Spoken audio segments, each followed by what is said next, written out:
Many NP students read, watch videos, and take notes, but still fail because they misuse practice question banks. Today, viewers will learn how to use QBanks the right way to pass the AANP or ANCC on the first try. Practice question banks are not just quizzes, they are brain training tools. When used correctly, they strengthen clinical judgment, test-taking strategy, and exam confidence. QBanks teach students how to think like the exam. They reveal weak areas, build stamina, improve speed, and help learners understand exam format. Step 1. Start practice questions early.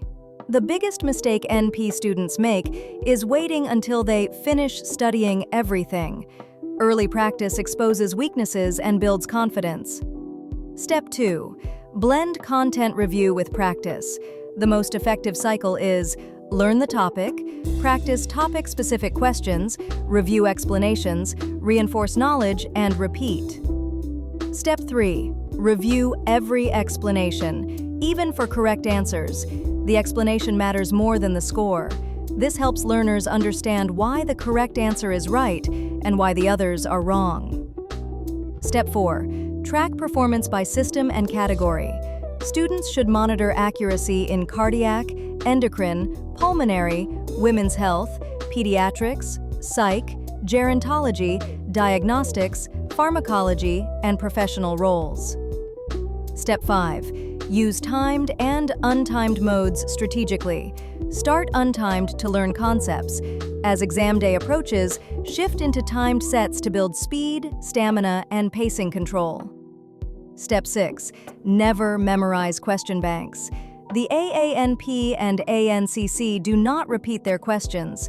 Instead of memorizing, students should focus on patterns, clinical judgment, and diagnostic clues. Step 7. Analyze every missed question.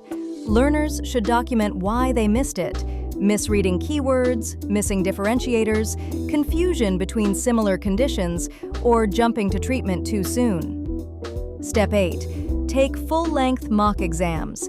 At least 2 to 3 should be completed under real exam conditions. No pausing, no notes, and with the same time limit. Step 9. Revisit weak topics. Once a weak area is identified, it should be studied repeatedly using topic-based questions, quick notes, and video refreshers until accuracy improves. Step 10. Combine QBanks with high-quality study resources. Question banks alone are not enough. Content review and structured guides complete the learning cycle. Here's a quick recap. Start early. Use the learn, practice, reinforce method. Read all explanations. Track progress. Use timed practice. Don't memorize. Analyze mistakes. Take mock exams. Review weak areas. Blend QBanks with strong resources. For expert-designed study materials and the full blended method, viewers can visit LatrinaWaldenExamSolutions.com. What's the one topic they struggle with the most? They're encouraged to share it in the comments so future videos can help.